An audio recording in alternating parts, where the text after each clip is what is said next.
I'm standing in the vacant lot next to our house, which we just purchased, and we've just gotten the go-ahead to turn this into a garden.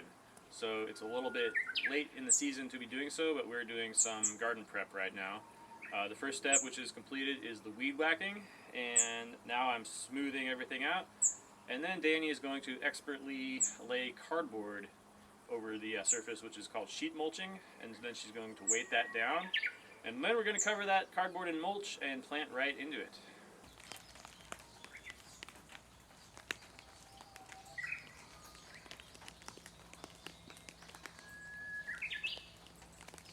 Alright, so the cardboard that we put down has had a couple of days of rain to help it adhere to the ground.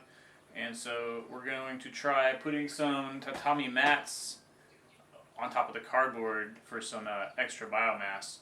And so what we're going to do, I guess, never done this before, but we're going to take these out here, slit them down the middle, and pull out all of the straw that is used as a stuffing there. And we're just going to spread it out nice and evenly over the cardboard. Okie dokie. One tatami mat done, and that was a lot more work than we expected. So the story is that Danny watched a YouTube video where they just sliced one down the middle and all the guts poured out, and it was lovely straw. And we had to do a lot more work. Basically, every inch of these things, there's a stitching going through and holding it all together, so they're super well constructed. And they're all constructed differently. That one had plastic on the bottom. This one does not. I'll flip it over in a minute. And this one just has grass straw. But with one tatami mat, we were able to do probably most of this space, about 2 to 3 inches, and I think 2 more tatami mats should cover it. And so basically what we're going to do is this time we're going to cut both sides off, the fabric part, and then we're going to remove this thing and try and save it. And then we're just going to get rid of all the stitching. You can kind of tell which stitching is synthetic and which stitching is natural. If it's natural, it'll decompose, and that's fine, but we don't want to be picking out you know, yards and yards of synthetic string. So this is the top, and the side, if I flip it over, this is all rice straw. Alright, and this time I got a safety razor. So let's get to work.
Okay, so that is a no from us at Benton Homestead.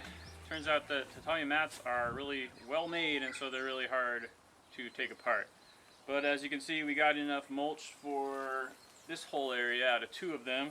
And all we ended up with was this much garbage and this back part of it, which is held together with fishing line, and then this top mat that we're going to use for sheet mulching somewhere else. So the issue is they're not completely made of natural fibers, and you gotta fish out the nylon. So we've got a house full of tatami that we're gonna end up putting in our bee yard or somewhere else, but for the time being, we got this much sheet mulching out of 2 mats, and that's it. Thanks, bye.